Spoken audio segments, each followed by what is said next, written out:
Join the conversation. Contact the show on Twitter, on Facebook, and on our website, Motorsport Radio. Hello and welcome to Motorsport Talks, where we are discussing the BARC Season Opener at Silverstone International. Joining me this week is, of course, Andy Hopley, who is wearing his very special T-shirt, which will come into much better idea later on in the show, and of course Connor sharing his extensive knowledge in all things motor racing. But we've also got Mike Seabourne, who is actually racing this weekend, so very good insider knowledge from him. And I'll go to him first. The BIRC obviously racing at Silverstone this weekend, and you're racing in 2 championships, aren't you? I am, yes, I am. I've decided it's an initiative that the Classic Touring Car Racing Club do, where if you fancy a second race, you get one for a discounted fee. So considering that the car hasn't been tested, hasn't even turned a wheel, I'm confident enough that I'm going to take on 2 championships for the year. We'll see. Yes, and one of your championships is the pre-93 touring cars, which, if people can work it out right, is BMW M3 populated, almost entirely BMW M3s, in fact. It is, yeah, it is. They're quite far separated from the E36 M3 that you would see on the road. However, they are serious bits of kit, and they're devilish for any knackered old Jag to keep up with, let alone a lesser modified one such as mine. So I don't know that I'm going to be troubling the M3s necessarily. But it's going to be really interesting to see on the first lap if some of our chaps can cause them some grief, because the front-running M3s are in the region of 350 horsepower. The front-running Jags are a bit closer to 600. So, down the hangar straight the first lap, I think we could have a raft of very angry M3 drivers as they get passed by a Jag that's then going to hold them up for the rest of the lap. Yeah, because one thing that people might not know about the Silverstone International Circuit, it is very fast, but there's not that many straights. There's a lot of very fast corners.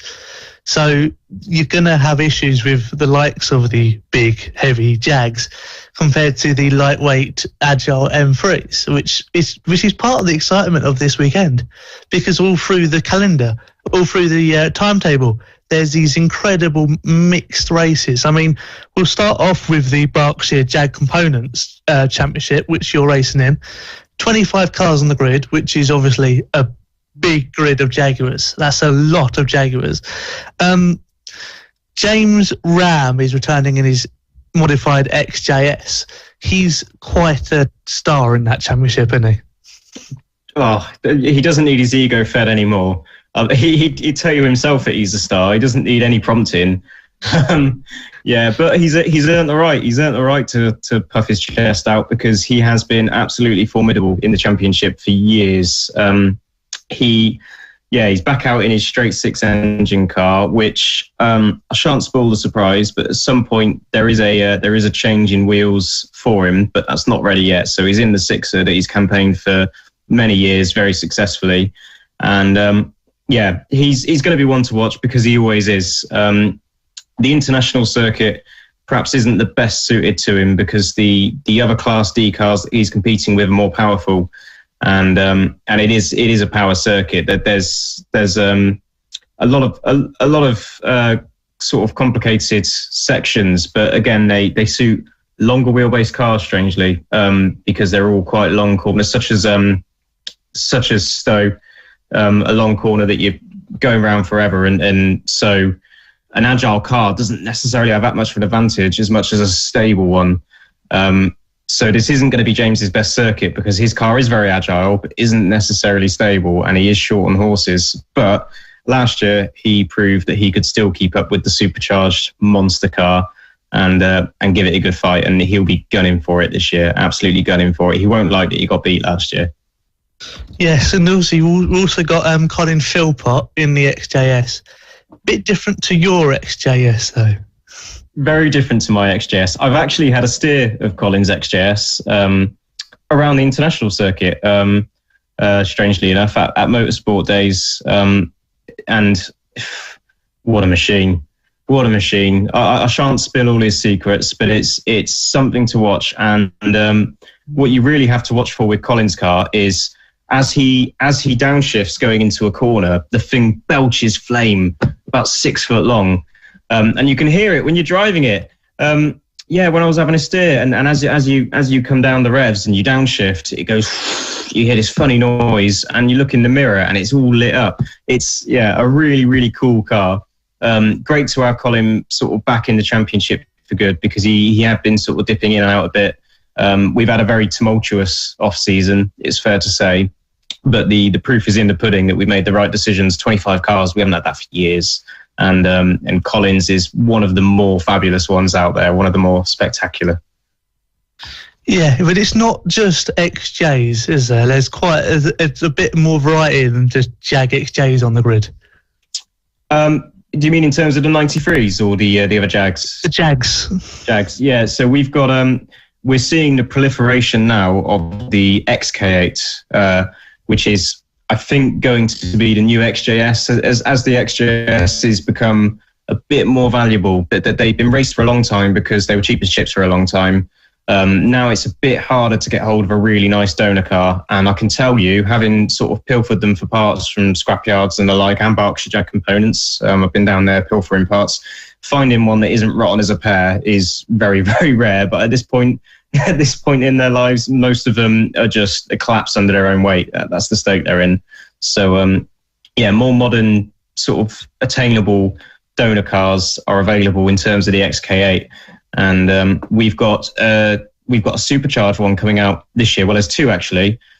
Chris Boone, unfortunately, he had some issues at Silverstone the weekend before last. He hasn't managed to get his car sorted, so he won't be out. Chris has campaigned that for a while. He's only just supercharged it last year. But we've got Stephen Dow coming out, who is new to the series. He's building an XKR, so that's a 4.2 litre supercharged. And he's told me that he's aiming for 500 horsepower. So, something to watch there. Yeah, so there is an incredible amount of power. And obviously there's going to be a lot of power sliding, whether you mean to or not, because that's the way the Silverstone International Circuit is.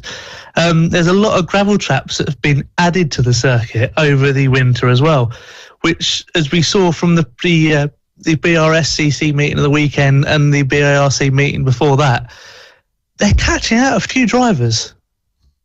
Yeah, it's it will do, because Silverstone's been like a big safety blanket for so long. You can sort of take the mick a little bit, and if the worst should happen, generally you're going to be found by a big tarmac runoff. I've certainly explored them myself over the years. So now finding yourself dipping a wheel in the gravel where previously you would have been all right, it is going to catch some people out. And especially, I think cars like ours probably are the most vulnerable ones, that once they're on a trajectory, they're not exactly going to change it. And the funders as well, the likes of those cars, I think we could see a few buried in the gravel over this weekend. Yeah, definitely. I mean, Andy Hopley, there's not just obviously the Jags racing, there is the Blue Oval Saloon Series, which, if you're a bit of a Ford fan, features some rather special machinery. Yeah, I suppose, if, like you say, being a Blue Oval fan, there's like, obviously, I have no idea exactly what Fords are going to be in it, because obviously I've not had a look. But yeah, for being a Ford fan, just let me move the camera back a bit. But yeah, it seems to be something that's going to be very epic for, obviously, Dagenham's own built machinery. And yeah, it's going to be class, but I need to look what's going to be entered wise throughout that category, and it's going to be pretty immense if it's a blast from the past for the Blue Oval fans of the sport. Yeah, I mean, for me, I've picked out a few of them. We've got Martin Reynolds in a new Mark II Escort, which I don't know if that's a new replica or whether he's just built it from scratch. I don't know how that works. We've got Mike Manning in a Texaco livery Sierra RS500 Group 1, which sounds insane and looks insane. We've got Alan Breck in a 5-litre V8 Capri with the Jägermeister livery. And then we've got Joey Binks in another Sierra RS500 with a Duckham's livery. I mean, Connor, the Ford Sierra RS500s obviously dominated touring cars in the late 80s. They're going to be something to compete with during this series, aren't they? Certainly, I can imagine. So it's one of those machines I don't know too much about, so I can't say too much on it. But I can certainly see it being a contender with the rest of them. I know we've had a lot of diversity recently with the machines we have in this class, and it's a case of whether they can really get the balance of it right, and hopefully we can have it competing alongside the rest of them. Yeah, I mean, Mike, the Sierra RS500s, you say about your Jags being difficult to drive. The RS500s were notoriously difficult to drive. This is going to be an interesting series. It always is, yeah, it always has been. But believe it or not, the Sierras have always been sort of put in a corner a little bit usually by the equipment that Martin Reynolds brings out. He's got a plethora of Ford race cars to choose from. Last year, it was an Anglia that he turned up in, which I had the pleasure of sort of sharing tarmac with at Brands Hatch. And I tell you, it's not a normal Anglia. It pulled away from my Jag in a straight. It's a real bit of kit, but that's just one of many things that Martin's got in the stable. He's chosen to bring out the Escort Mark II for this year, appropriately in a yellow and blue sort of Ukrainian flag tribute livery. If it's a Martin Reynolds car, it's not going to be slow, and it's not going to be shabby. It's going to be a really proper bit of kit, and something that could probably tuck up a Sierra without breaking a sweat, to be honest. Yeah, I mean, from the pictures I've seen of it, it looks like a Zach Speed Group 1 style Escort, which they had the Cosworth V8 under the bonnet, which weren't exactly slow. So if that's the case, that is a real piece of kit. But to be fair, any Mark II Escort won't hang around because you don't drive slowly. Well, he's got Malcolm Harding to contend with as well, who's got another Mark II Zach Speed Escort. So those two are going to complement each other very nicely on the grids, and I think they'll be at it hammer and tongs over the course of the year. It's going to be great fun to watch. And obviously, the Silverstone circuit will suit the Escorts more than the Sierras due to the fact that they are lightweight. They haven't got the top end, but they're light, so they'll be able to accelerate and turn a lot quicker. I know watching it back from last year, the Capri really struggled through the corners with the 5-litre V8, big lump up front, but it could barely get round the corners. There are a few Fiestas racing this year as well, which will probably end up putting cat amongst the pigeons in this little tight circuit, but it's going to be a very, very grid. There's another 20-odd cars. The pre-63 touring cars that are racing, this is one of my most exciting races. Like, the cars on this grid bring you back to when, your dad was young. We've got James Ibbotson in his Hillman Imp Super, which shouldn't be as fast as it is. Like, that is ridiculously fast for what it is. Patrick Harris in his fast Morris Minor. Luke Wilson in his Austin A40. Then we've got Alan Greenhay in the Ford Falcon, which is about as big as you could get a car. Then you've got Piers Grange and David Rowell both in their Mustangs, as well as 6 Lotus Cortinas, and they describe on the website as a horde of minis. So, bit of variety on that grid, Mike. Yeah, well, it is. It's the definition of the little and large that we hear. We sort of hear it crowed about at Goodwood when they run their historic touring car series. It's exactly the same thing. You've got the monstrous Falcon, and you have got the minis, and the minis of I think were a bit upstaged by James Ibbotson in his Imp last year. I don't think anyone has performed quite as well in an Imp as James managed to. And if anyone wants to see, I think, the most impressive display of car control I've ever seen, not something I could do, even though I'm obviously the best driver in the club. James at Mallory Park last year, when it was absolutely pizzazzling it down, it's spectacular. You've got that long right-hander that goes on absolutely forever, the first turn, and James just had the tail out all the way around. It was the most fantastic thing I've ever seen. But yeah, seeing it amongst Alan Greenall in the Falcon, the likes of Piers Grange in the Mustang. You've got this little imp and the minis darting in between them. It's a fabulous series. It's a great watch. Can't be missed. Yeah, and obviously with the minis and that, it's that phase of you don't brake, you just lift off the throttle, use the throttle to get round the car or corner, throttle will go down the straight, and then use the gears to slow down. So that's where the interesting thing will come in. It will be, can the minis hold on down the two straights, but then where can the minis overtake? And they might be using what runoff area there is just to get round those big barges that are there. And obviously the weather looks like it's going to be quite warm and sunny again. So you'll have the track temperature. Be careful not to overheat the tyres with those big cars and overheating the brakes, because that will be a problem, Andy, won't it? Yeah, it would be a massive issue. It could be, but obviously, you know, like the Escorts and like obviously the Falcon and the Mustangs, it's unreal. And then obviously, like you say, you've got the minis and stuff like that. It's like you said, you described it in one, cars that your dad used to drive. Well, yeah, okay. That's going to be something that the older generation, should we say, are going to be in for a treat. And it's probably rekindling the love affair of the cars they used to drive when they were probably our age. So, you know.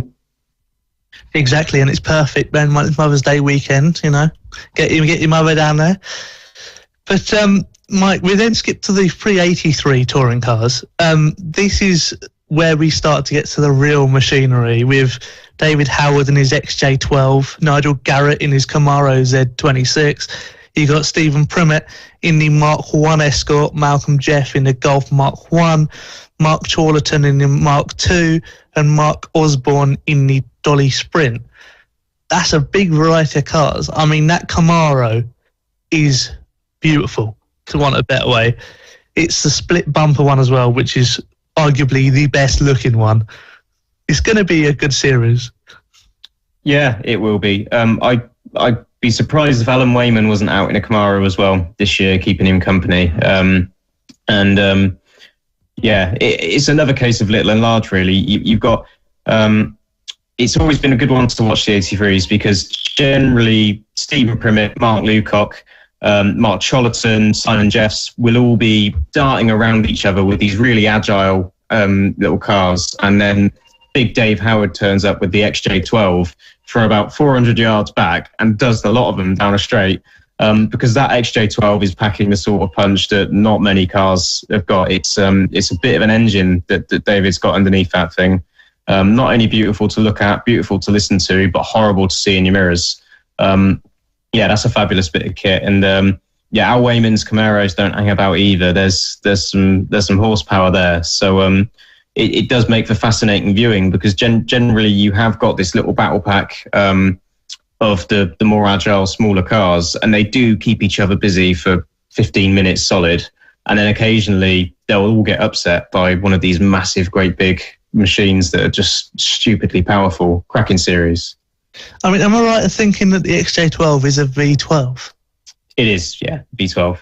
So there you go. So you've got a V12 racing this weekend, which is not very often said, to be honest. There's not many V12s racing these days due to the environmental friendliness of series. It seems to have missed this one. Yeah, we've got in the Jags this weekend. I've not seen a final entry list, but I think we should have in our series at least 2 V12s. Cliff Ryan and Lawrence Coppock are bringing out V12s.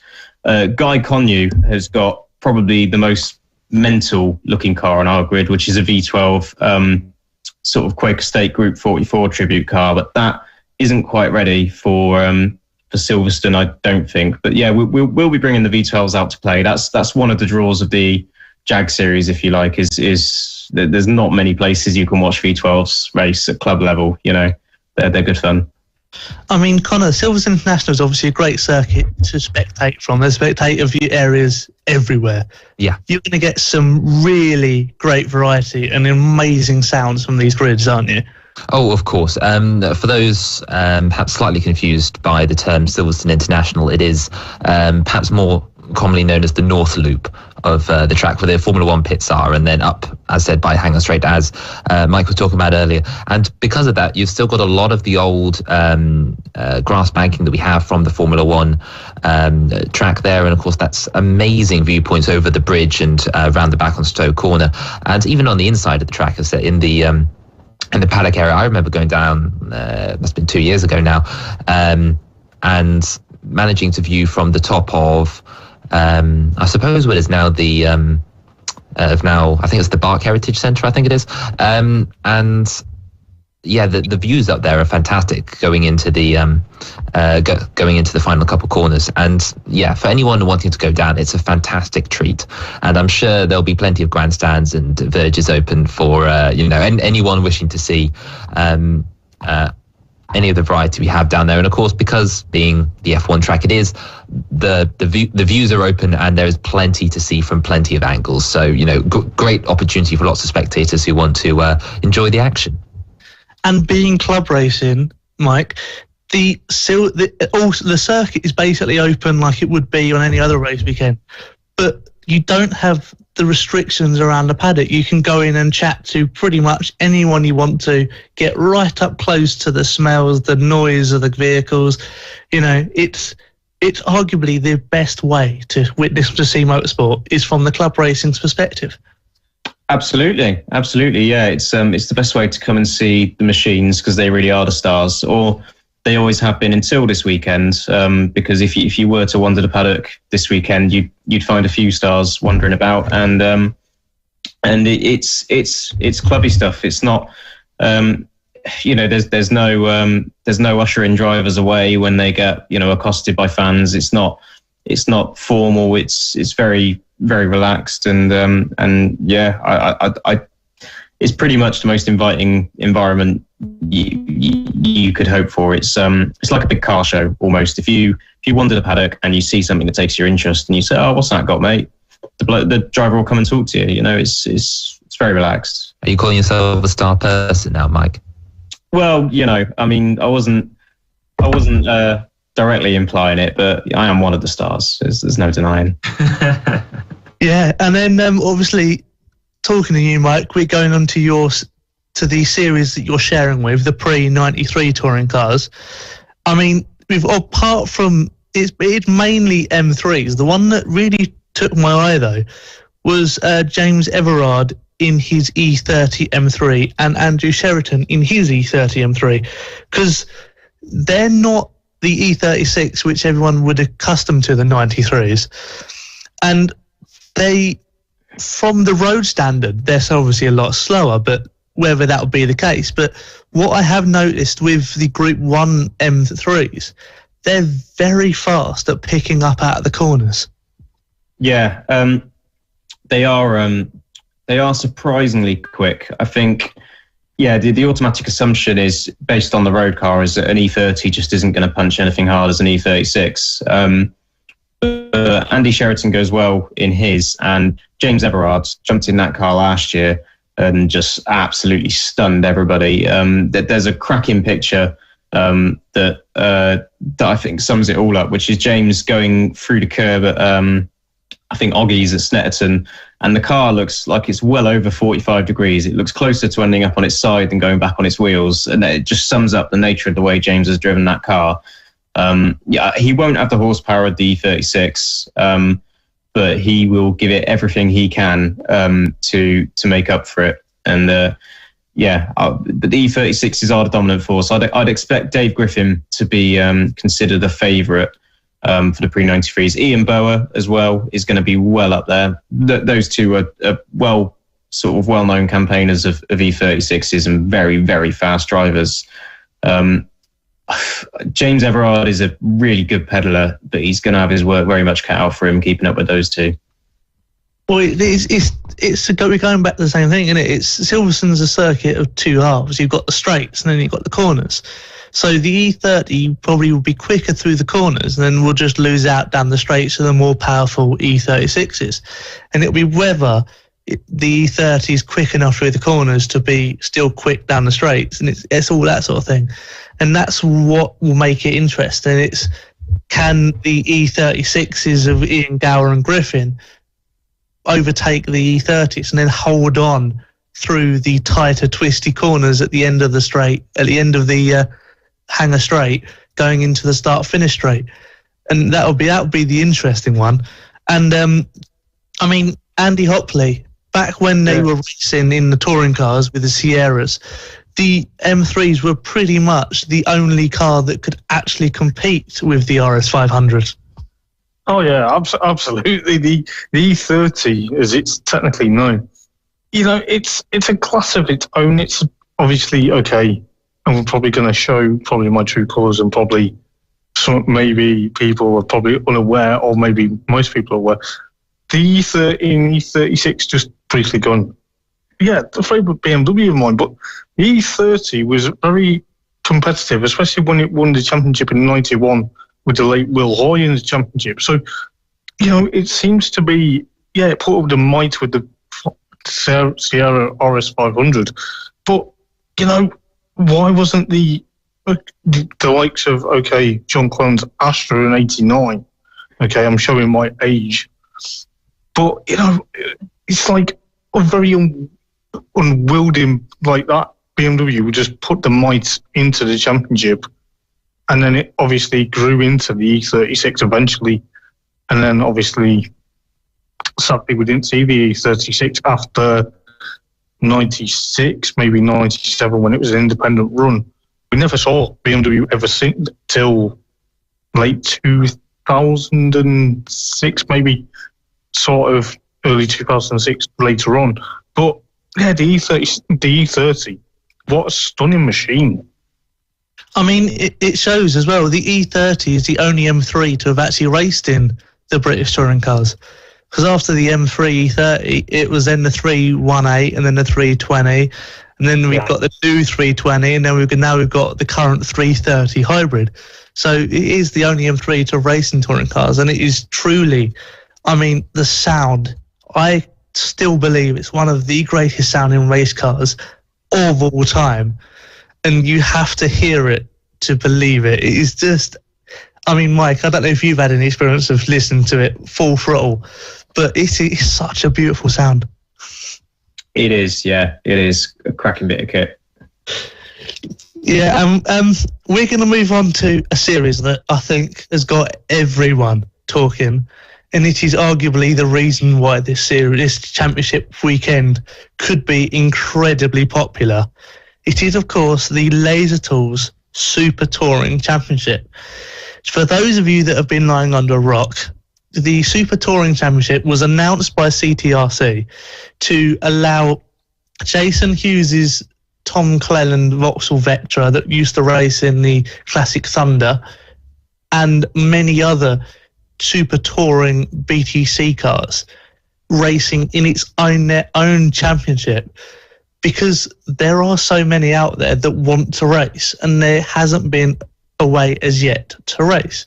I mean, we've mentioned it on this radio show a few times. I think before CTRC came up with it, whether they copied my idea, I don't know.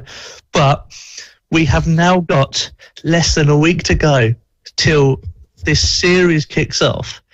And I mean, the kit that is turning up is enough to make just hairs on the back of your neck stand up. I'll run through the list now. We've got John Cleland driving Jason Hughes's Vauxhall Astra from 1997. Anthony Reid, and bear in mind these are in the liveries that they raced in at the time. Anthony Reid in the 1998 Nissan Primera with that white livery, which was astonishingly beautiful. Jason Minshaw in the 1998 title-winning Volvo S40 with that grey blue, just like it is on Andy's top. We've then got Andrew Strachan in the Rouse Engineering Mondeo. Me and Andy were discussing it today, and we believe it is the later model Mondeo rather than the early model Mondeo, thinking 97, 98 era. We've then got Stefan Ermler in one of the rarest cars, which is a 1994 Opel Astra. Only 4 of these were raced in Germany. He's bringing one over, which is, I think, incredible. We've got Jim Pocklington and Tony Abosom in a pair of Vauxhall Cavaliers that were raced in 1993. We've then got Robert Salisbury in Jason Thompson's Honda Accord. We've got Colin Turkington in his own MGZS that was owned by Jason Hughes, who will be driving it at certain events throughout the year. And then we've got Roger Stanford in Jovan Muller's Vauxhall Astra Coupe from 2002. So I'll turn to you, Andy, first. What a list. Oh, yeah. You can't ask for more, can you? I hope as throughout the season goes on, it progresses into more cars on the grid. Because like we were discussing earlier on today, there's no Renault Lagunas, there's no Peugeot 406s at the moment, there's no the sort of E36 body shell 3 Series. So, I hope more cars and, even bring that Volvo 850 estate or even the saloon into the championship, because it was the pinnacle of BTCC in the Super Touring era. And like I've discussed previously, it's going to be bigger and better if the championship gets more cars involved, because it's going to rekindle back like my Super Touring era when I started going. And maybe, if I see cars like that again, I will be like, wow, I never used to like the noise when I used to go to BTCC, first of all. But maybe if I hear it now in person, I'll think, why did I cover my ears when I was 9 or 10 years old at Alton Park at the last corner, May Bank Holiday weekend 23 years ago? Come on, you asked me, but this is the thing. I want that championship to grow and be a big success. I might even be tempted just to go and see where they're racing and go and see it, because what more do you want when you're a Super Touring fanatic? And okay, carry on. Yeah, I mean, it's the main disappointment for me in this series is the fact that there's no BMWs. We've mentioned you've got the E36s and E30s that are racing in the other series. The E30 M3 I would have liked to have seen in the Super Touring era, even though it was slightly before that.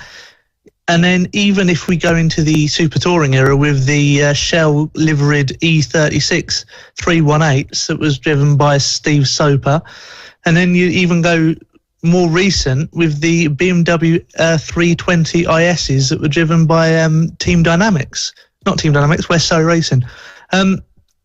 So you'd want to see a bit more than that, but obviously that variety will come.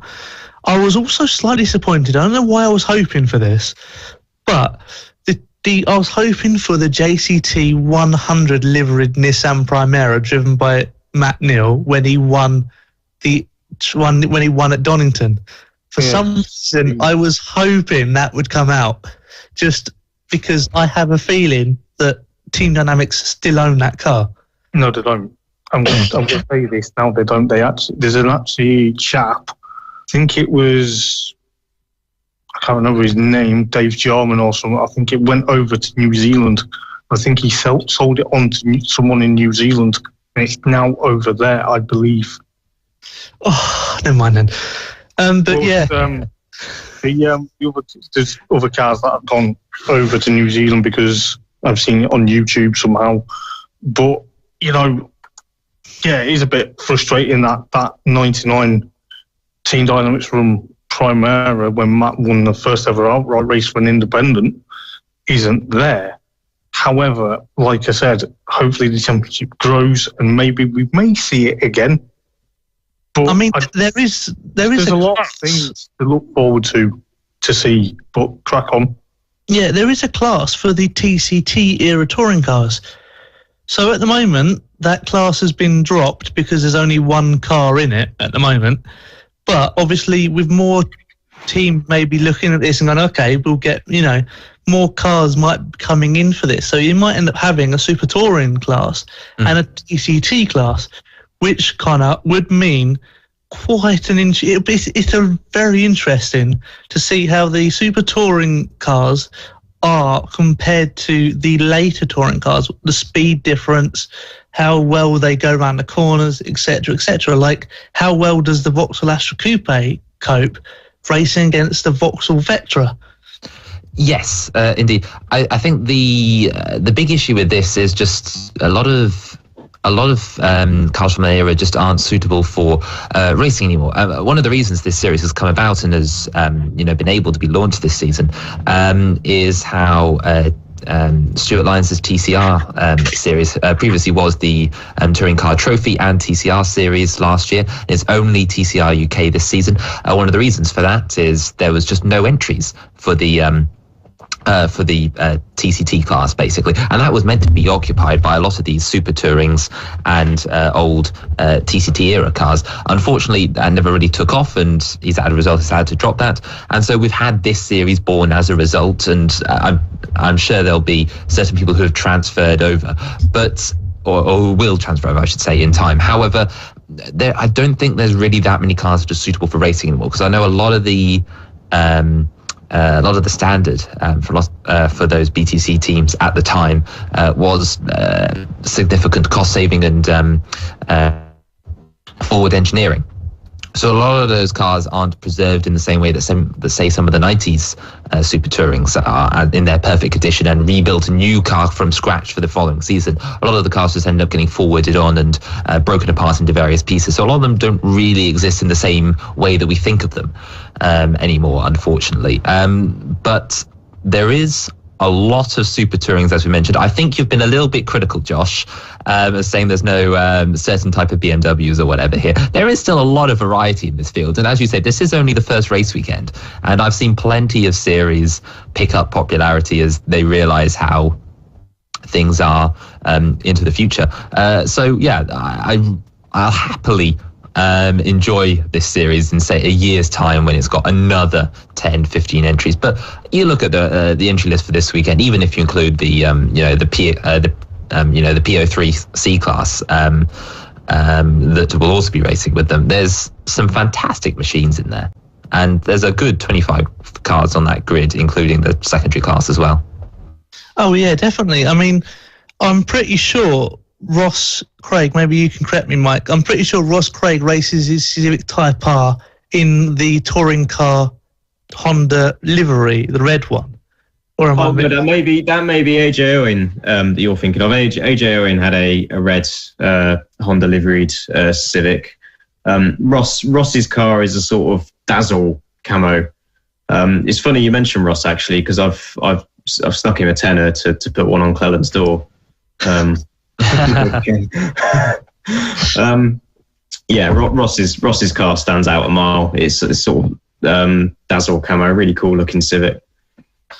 But the one that stands out in that Prio 3 series has to be John Hillier in what can only be described as in a BMW E36 estate, which isn't a race car originally. And you've got to wonder why he's turned a BMW 3 Series estate into a touring car. Yeah, I think that's one of those old examples of people, particularly in this country, will race anything. Why you'd go for an E36 estate, I don't know, but it's good fun seeing it out. Yeah, it's just the whole list is going to be great. I mean, then we go to arguably the greatest sound with the Super Touring, the greatest sounding championship, bar your Jaguar series, of course, the Classic Thunder, with the which you're sharing with the Blue Oval Saloon series. I mean, some of the vehicles in this are just naughty.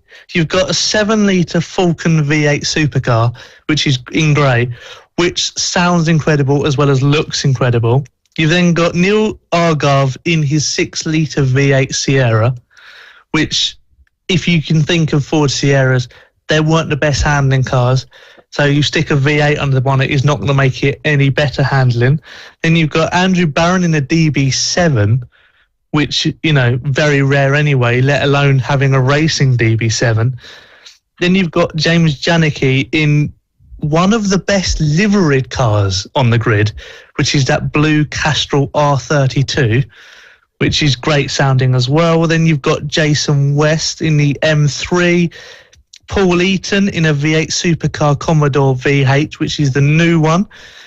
and then you've got Ricky Can in the old V8 Vantage. I mean, what a list. Mainly V8s, but what a list.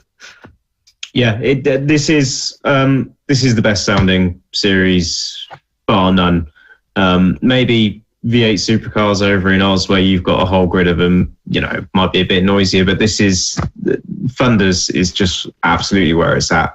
And opinions may vary. I'm dearly looking forward to seeing the Super Tourers out, and I really hope it's a success. For me, Thunders is still the centerpiece of our club, because it's just such an incredible grid of cars. Always has been, and you've got Andy Robinson, the Falcon, Andy Wilson with his Holden Monaro. That car is just wonderful, awesome big kit. The Astons, the March of the Astons. Ricky Can's raced that Vantage for a long time. That's a Golf livery car. And that thing's been getting quicker and quicker and seems to be sort of sprouting more aero appendages every time I see it. And the DB7 of Andrew Barham actually is going to also be racing in our Jaguar series.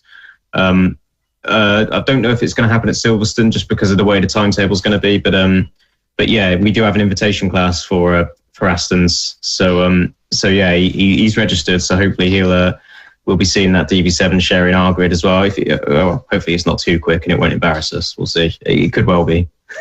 Yeah, definitely. I mean, Andy Hopley, you like the old V8 supercars.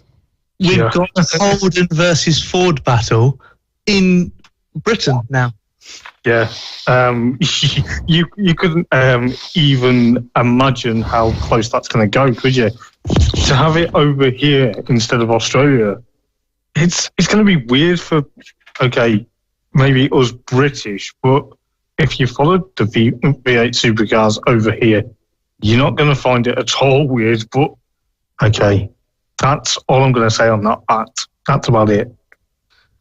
Yeah, I mean, for those of you that are wanting to go, there's also JSCC and, of course, the Fast Minis. It's only £16 a day. But for those of you that are going, you must buy your tickets online. Silverstone have expressed this. They will not be selling tickets at the door. So if you are going to this series, and I beg you, please go, because it is one of the best excuses to get out of the house. Bring your mother along as well, because she'll enjoy it because it's a day out in the sun. But yeah, if you do so, just buy the tickets online. 16 quid a day. I think they're about £30 for the weekend as well. So you save a bit of money there. It's genuinely just going to be one of those days where you come back and just go, what did I just see?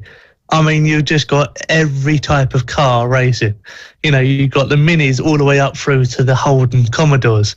It's just going to be an absolutely amazing. We are now going to move on to discuss the IMSA and WEC race at Silverstone. And at this point, I will say goodbye to Mike, because Mike needs to set up his car. Hopefully we haven't held him back too much, and hopefully it doesn't affect his victories. But good luck on the weekend. We'll be supporting you and watching you, of course. Thank you very much. Cheers, chaps. That's all right.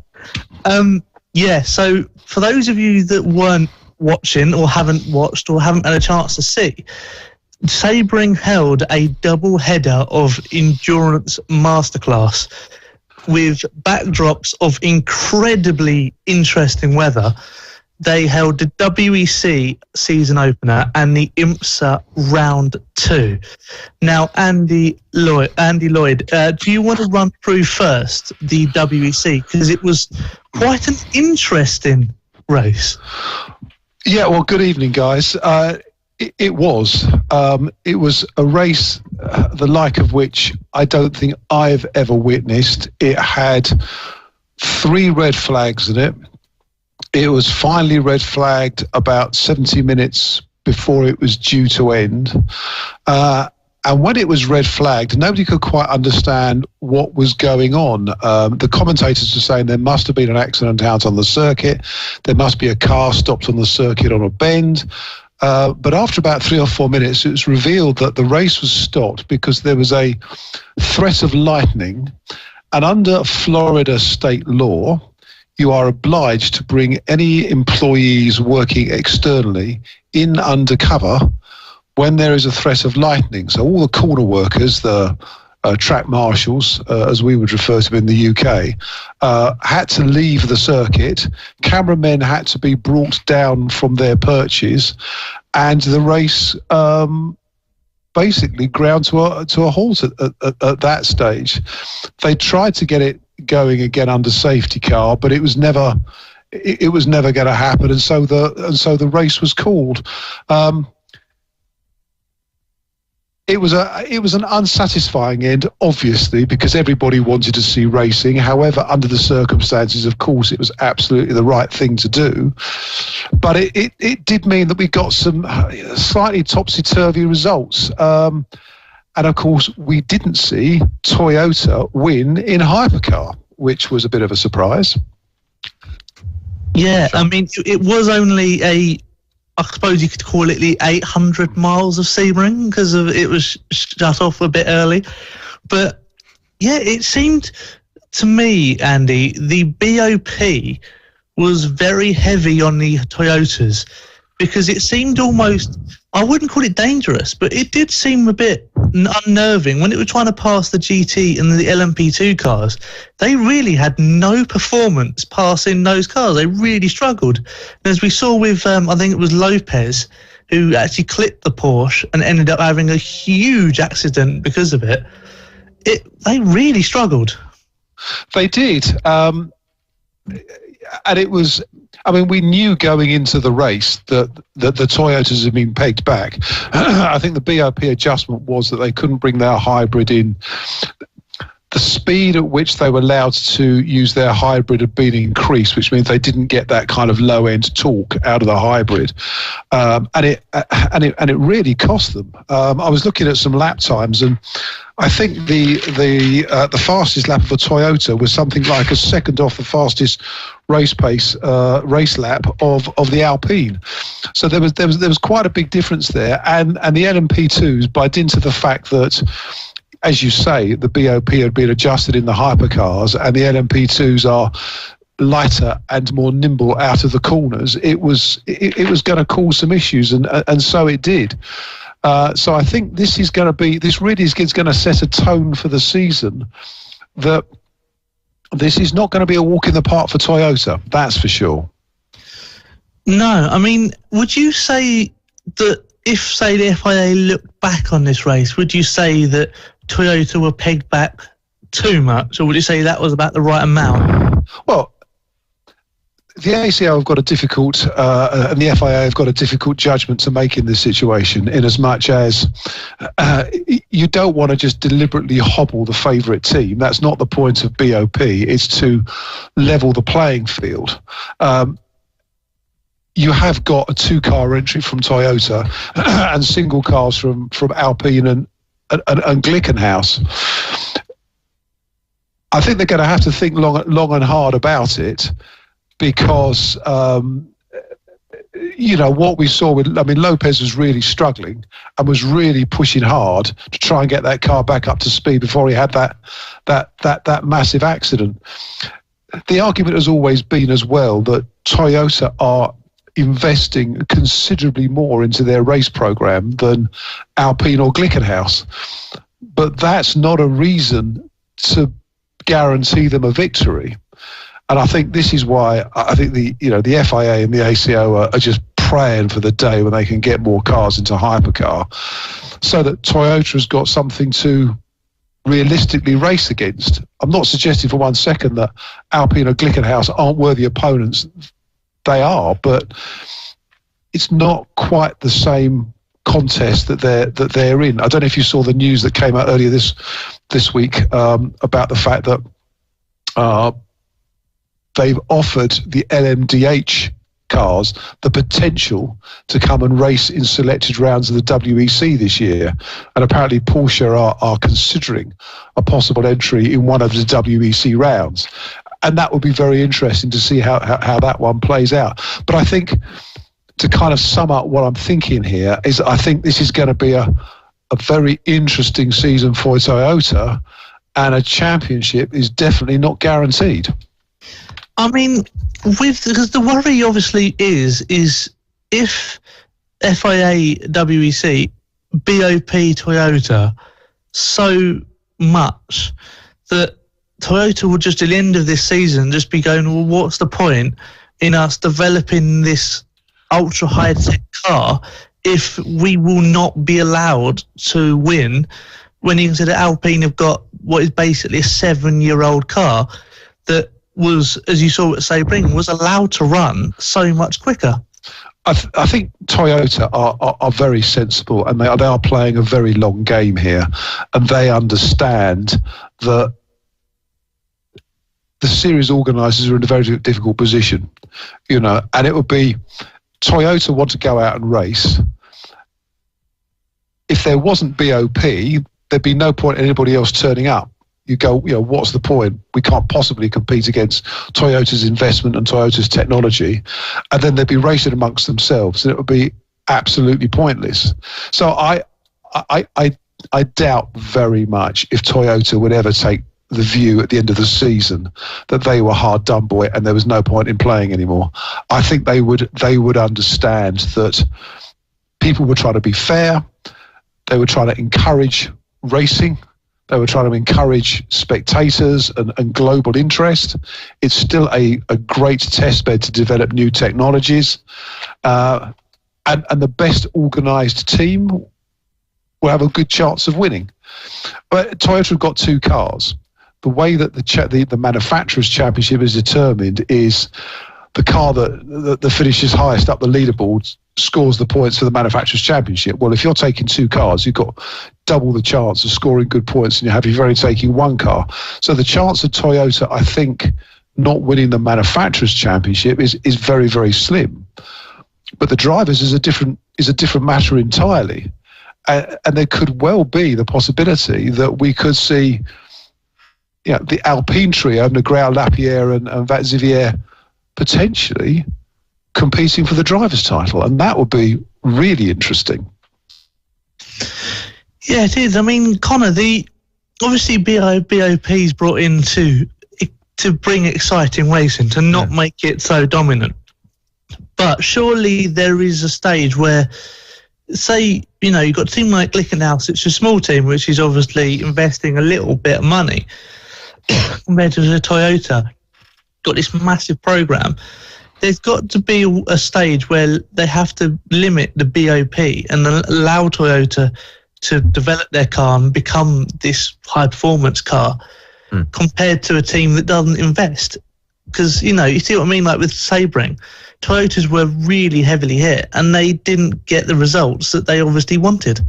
But this is a one-round experiment, as it were. Sebring is also quite a different track to some of the more purpose-built circuits we will go to later in the year. For example, Sebring's a very bumpy circuit. It's obviously a concrete base, which you don't get for a lot of circuits. It's more, they have a lot more sort of smoother and softer tarmac. And the Toyotas might suit that quite nicely. It might simply just be the fact that Toyotas really couldn't handle this very bumpy, very hard surface. And, it's not like we have... years and years and years of experience at Sebring. It's a relatively new circuit on the calendar in terms of WEC terms. I know there's obviously plenty of experience with IMSA and all that, but as a result, Toyota aren't necessarily going to win every race, and as we have seen, they haven't won a race. But I think at the same time, Andy is right in the sense of Toyota will take a long-term view of this. You look at the races we've had in WEC over the last sort of 5-6 years since Audi pulled out, basically, and you think, how many races of that have Toyota not won? And it's an incredibly small amount. This is an anomaly in terms of the last couple of years. There's no reason to suggest this is a complete detrimental form for the year to come. It could very well be that Toyota, as you say, with all their resources and ability, can develop themselves quite literally out of their own BOP hole. They might develop the car so amazingly that even the ACO can't BOP them from the start of the year to the end of the year, without them overtaking the Alpine, Joe.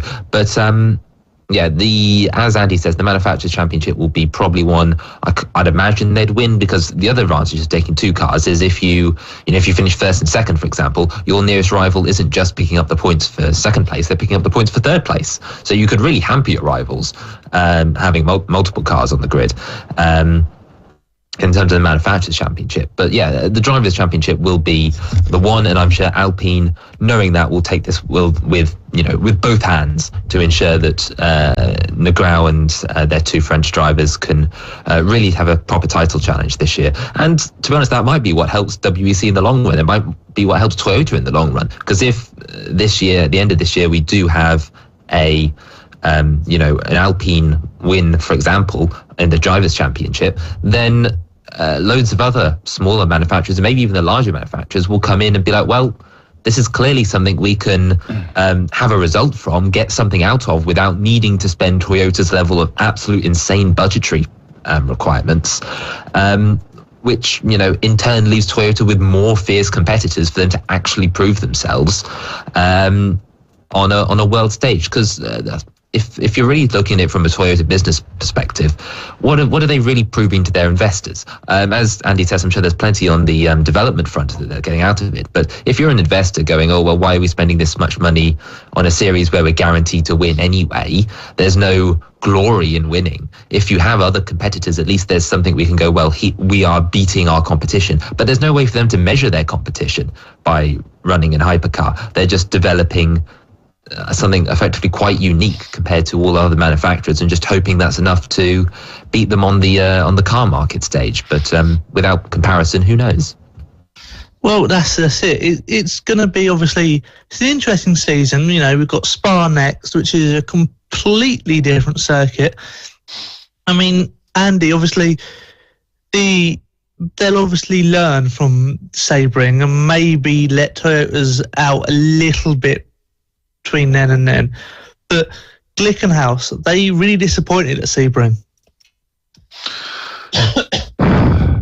Yeah, did they? I mean, they were there at the end.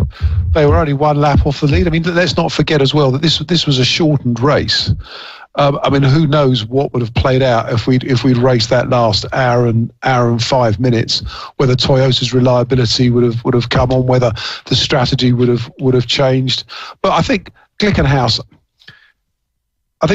is just a great story, isn't it? It's a guy who decided he wanted to go into the motor industry and develop cars, and did interesting things with them, and then took on the challenge of probably one of the most demanding sports car series in the world, WEC at a hypercar level. Everybody said, "Oh, we don't think it's going to happen," but they're there and they're racing, and he's a character. He gives good interviews. They're just great people to have on the grid, and it's good to see them competing. They're relatively new at this level of racing.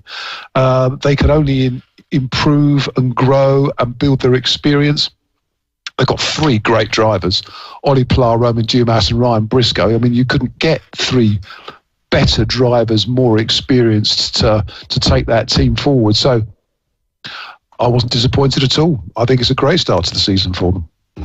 Yeah, and then obviously the following day we had the Sebring 12 hours, which was the IMSA's turn.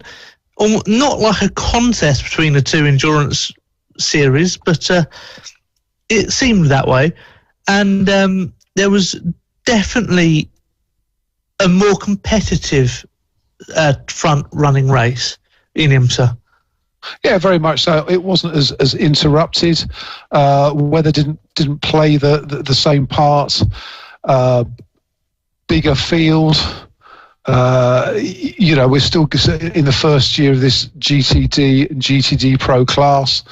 The racing was great. I mean, it was a real feast of sports car endurance and GT racing, the like of which you rarely see outside of possibly the total 24 hours of Spa and Le Mans. But to bring two massive championships together on the same weekend, I wish I'd been there, put it that way.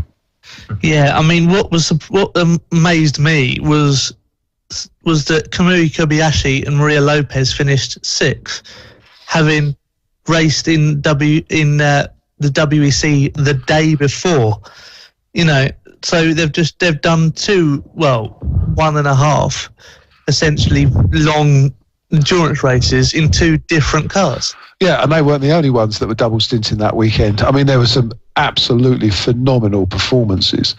I mean, it is interesting that when you look at a top level sports car racer today, pardon me, whereas, you know, if you go back sort of 20 odd years ago, they possibly weren't at the peak of fitness, although they were pretty good. Today, they are absolutely at the cutting edge of fitness and hydration and nutrition, and they are properly honed athletes.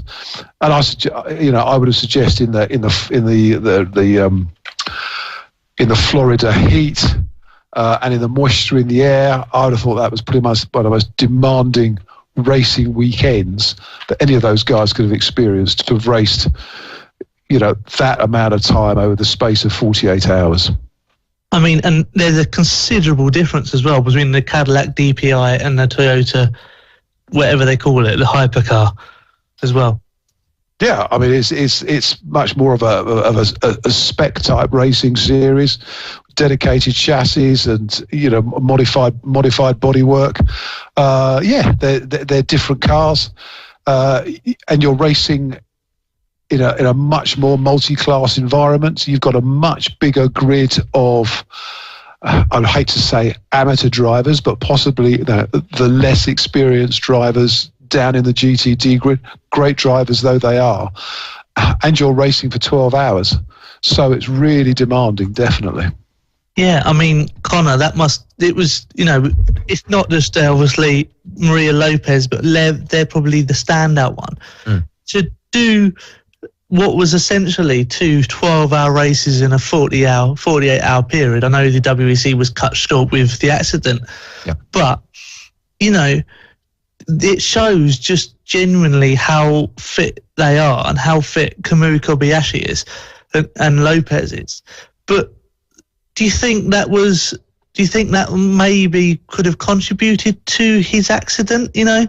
Because he might have been thinking about having to do it again tomorrow, and then he had an accident and all this sort of thing? Well, I suppose the stress does come into it when you're a driver at that level. But at the same time, he's a professional. He's been doing this for, over a decade now, Lopez. He's a very, very experienced driver. So I'm sure he'll be able to, you know, at least comprehend the task in his head. I know there was probably some other issues with the race maybe playing on his mind after all we talked about previously about the Toyota's BOP issues. Maybe he was, you know, trying to think strategically more into the race. And of course, the moment he had that touch with the GT driver back in his WEC race, the accident was a result of the bodywork sort of interfering with the car and locking his steering and brakes from working, hence why he careered so dramatically into the barrier. So while I'm sure the initial touch was, you know, an innocent mistake, the careering into the barrier was more a case of the car failing from under him. In terms of the IMSA race, though, very exciting to see both at the same weekend. I don't know about Andy, but I thought the very interesting thing was the lap times between the different classes and comparing those. I know the best lap, for example, for the DPIs was sort of in the 1:47 range, and yet in qualifying for the WEC race, we saw a roughly similar time with a hypercar there, and with a sort of a 1:47.4 with the Alpine in their qualifying session. But towards the back of the grid, there was sort of more disparity, I thought, with some of the GT classes compared to how fast they were going. And ultimately, I think it's very indicative to show that if you've got a series of this caliber racing just on American soil and a series of that caliber racing on international soil, surely some of the international teams will probably look at that and go, well, why are we spending so much to race on an international stage when you can race on a national stage for a fraction of the budget? I'll jump in on that point as well, because there was a very interesting announcement over the weekend. David Cheng, who runs Jackie Chan DCR, announced that he was coming back into racing. He took last year out, but he was coming back into racing, and he was going to race in IMSA. and they were going to set up a West Coast operation, and that was where they were going to focus their efforts. Now, Jackie Chan, DC Racing, enjoyed huge success in the WEC when their cars were managed by Jota, local team to me in Tunbridge Wells. They had phenomenal success. And I thought it was really telling when he said that was where they were going to focus their efforts, because I think in terms of a spectacle almost now, IMSA, I think, is, dare I say it, the better spectacle. And certainly what they've done with GTD classes and the racing that you've got there now, I think it's an excellent championship. It's always been brilliant, but I think it's right up there now with the WEC, and I think it's a very valid point that teams would look at that and go, let's just base ourselves in Indianapolis and let's go race IMSA. Yeah, I mean, Andy, obviously, this is the first time, for a very long time anyway, that these two series we've seen pretty much side by side.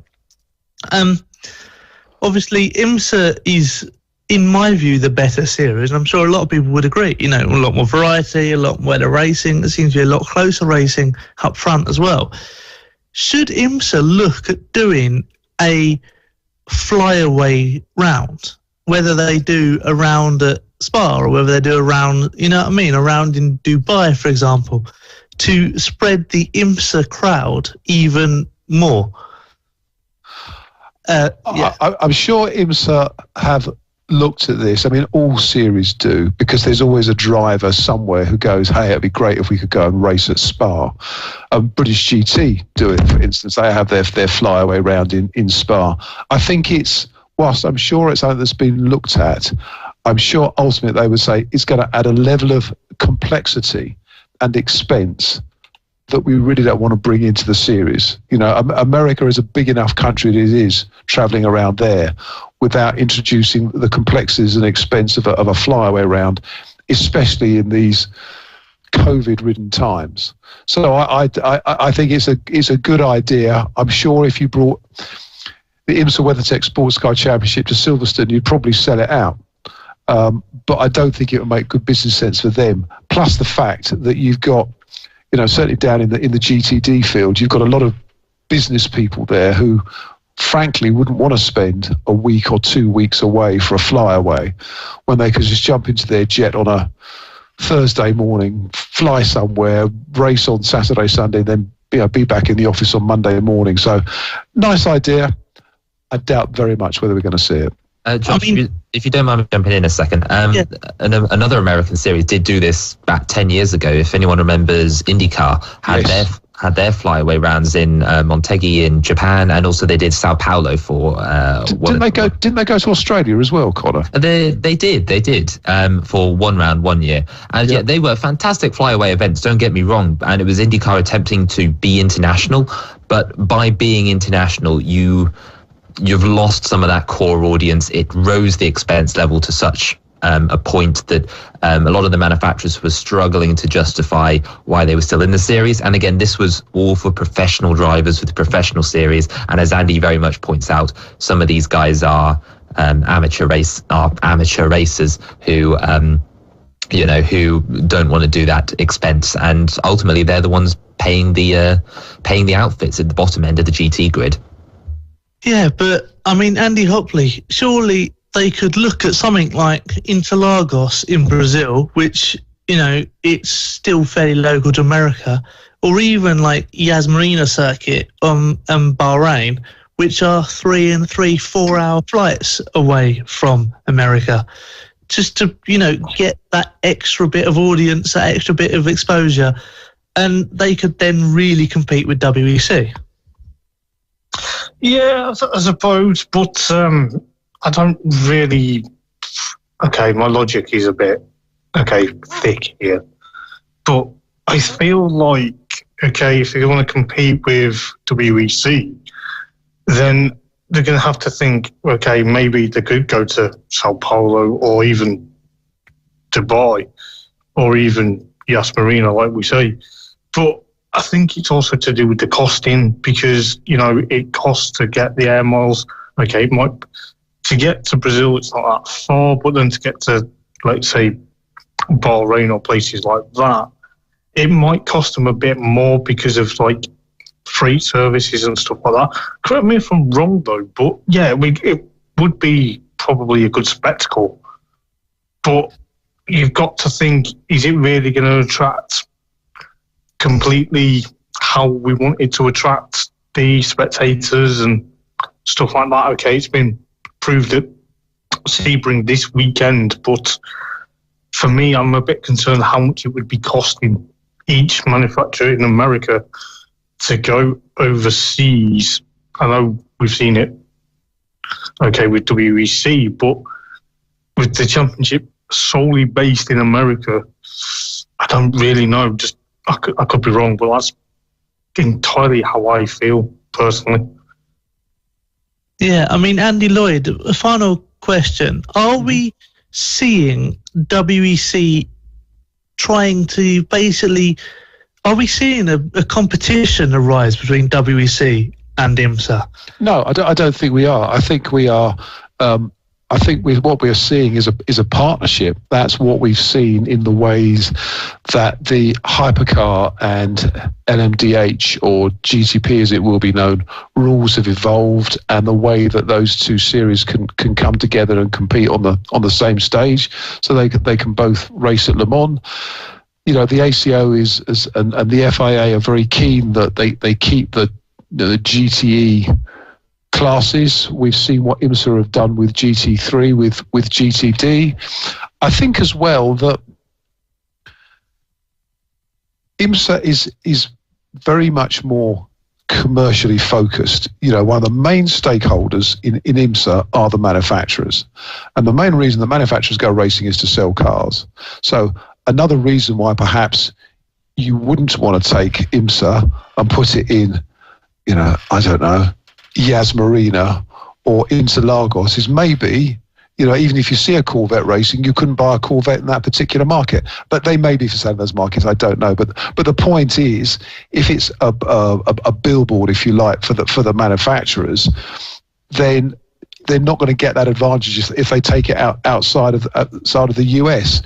That's not quite the same way that the FIA and the ACO look on the World Endurance Championship, because that is what it is. It's a World Endurance Championship. The competition is probably bigger than necessarily the interests of the manufacturers, important though that is, with all the discussions that we've seen about hypercar. So I don't see them as competitors. I see them very much as partners, looking to encourage competitors, drivers, investors, manufacturers to come into sports car racing and find an arena that they feel comfortable with, whether that's on the world stage, whether that's on the European stage with the European Le Mans Series, or whether that's on the North American stage with IMSA. Yeah, it will obviously be seen with IMSA and WEC, especially next year with more manufacturers coming in. I mean, Ferrari just announced their new car for IMSA, which I think is a good point to question you about maybe later, or maybe we could do it a lot quickly now, Andy. Ferrari, with their new GT3 car next year, is going to IMSA, not WEC. I think that shows the true importance of IMSA now. Yeah, I think probably what it's saying is, we think there's probably, the American market is where we want to sell our cars into. We need to have our cars racing in that particular market. GTD is GT3. GT3 we can sell as customer cars. There's a big GT3. We know that the SRO are in the States with GT3 based competitions. So yeah, it is interesting, but I think it's a sign of the times that's where they want to take their car and that's where they want to sell them. Yep, and on that point, we shall leave endurance talk and move on to something which I think will be very interesting for the viewers at home. Of course, if you'd like to add chat, please mention us in comments.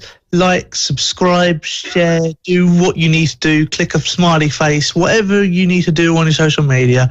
Get us out there, get us known. The more out there we are, the more motorsports we can cover, because the more we can do this and get paid for doing this. But we are now going to move on to a little bit. I've picked out a few events coming up this Mother's Day weekend that you could either bring your mother to and use it as an excuse, as it were, or you could just ignore your mum completely and just go to do motor racing. We are starting exactly. We are starting to get into the calendar now of all these series, and we're starting off with something in Santa Pod, which is brand new this year, right? On Mother's Day, Le French Fest. Now, the reason we call that Le French Fest is because it's entirely France. Your mum has probably said so many times she wants to go to Paris, right? We know Paris is expensive, and we know all the COVID protocols you need to go through. So why not take her to Bedfordshire instead, where you can also go and experience France, right? Experience the French cars. We've got some drag racing. We've got some handling course. You've got Terry Grant's going 2 wheels and a Peugeot. We've got all sorts going on down there on Sunday. It's really cheap. It's just £26 for the day or £42 for the weekend. I mean, Connor, this is a perfect alternative to a weekend away in Paris. Well, as someone who's had a weekend away in Paris 2 weeks ago, then yes, of course, trust me from this, that this is absolutely the same as going to see the Eiffel Tower in person. This is clearly the best. But no, seriously, great racing we got this weekend down there, and yeah, I always enjoy some of these like country fests we do. I know I've been down to Jap fests in the past, and I remember some of the German fests we used to have down at Brands Hatch a couple of years back. But yeah, yes, exactly. So it should be interesting to see, and yeah, hopefully it should all be fantastic down at Santa Pod, which I'm sure will be just as enjoyable for all of the viewers, because there's plenty, as much as there is on track as there is off track. Exactly. And then Andy, obviously we go with Brooklands. They're holding a special day for Mother's Day, which is the mini day. Right? What day, sorry? The mini day. Right, so okay. Basically, you turn up with your Mini, park it on the Goodwood banking, or the Brooklands banking, sorry, and you can walk around the museum like normal, have a look at everything.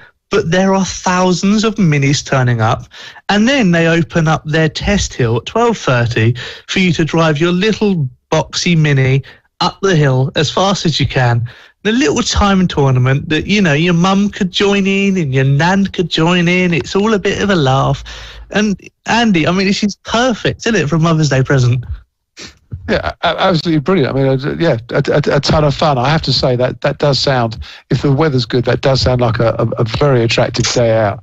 I always remember one of my very first trips to Brands Hatch many, many years ago. There was I've never really been into mini racing as such, so I couldn't tell you exactly what class it was, but they weren't terribly fast, but the racing was absolutely fantastic, and it kind of got me hooked on going to motor racing. So the sight of hundreds of minis all in one place, I think it'll be a lot of fun. It will be, and as I said, you can have all various different types. You've got the Wolseley, you've got the Mini Metro, you've got the BMW. They'll all be there. And of course, if your mum has a Mini, just tell her to, take the Mini out. Let's don't tell her where we go. Just keep her on a surprise. Keep it as a surprise. Drive her down to Brooklands. There you go. You've got a day out sorted. That is 52 quid for the family, or 27 quid if you're doing it on your own. And if you're doing it on your own in a Mini, which is probably common sense given how small they are, But it will be a fun day out for the whole family. And of course, you get to see things like the Concorde, the London Transport Museum. You've got all these old cars that you can go and have a look at. They'll have the old bikes out as well. And of course, it's on one of the most historic circuits in the world, Brooklands, which has got so much history. You walk around it, You feel the history. You see the tyre marks of cars where they've left the ground back in the 30s and 40s. It's a great day out. I mean, Andy Hopley, you know, if you're not into that, and if they live near Kent, Brands Hatch is holding not the British Superbikes, but it might as well be. Oh yeah, definitely. Like you say, like the Thunder Sport Bike Championship, it is basically the equivalent of probably really old school motorcycles going around the 1.2 mile long Indy circuit. Funny enough, but maybe your mum or your nan had a 125 really old Honda motorcycle that she might think, oh, but that's what got me into liking this. Sorry. But, you know, I think it's really, okay, 23 quid for the weekend or 16 quid each day. That's a bargain. Yeah, it is an absolute bargain. And so Brands Hatch Indy Circuit, as we've all know, because almost everyone here, I think, has been to the Indy Circuit at some point or other, you get a view, no matter where you are on a circuit, of almost the whole circuit. It's genuinely I would think, the only circuit that you can see everything on it, in it, Connor. Indeed, and I said, for someone who's been down to Brands, I think more times than any other circuit in the UK, there's plenty of viewpoints for a lot of people, especially sort of up on the back banking. And I know there's always the grandstands that will be open for events like this. So yeah, go down. There's plenty of stuff on this weekend, and yeah, whether it's the mini day at Brooklands Museum, the French Fest at Santa Pod, Thunder Sports at Brands, or anything else that happens to be on that we didn't mention this weekend, then I'm sure there'll be plenty for everyone to enjoy. Yeah, and up your neck of the woods, Connor, the British Superbikes are taking over the Norfolk circuit in their official test day, which you can actually go and watch, which I think is going to be the best chance for you to see these 200-mile-an-hour superbikes racing. Because obviously on a normal race day, you've got, obviously, they're racing, they're all this sort of stuff. But here, they'll be testing, so they'll be going at slower speed occasionally. You know, you might be not that much slower speed, Josh.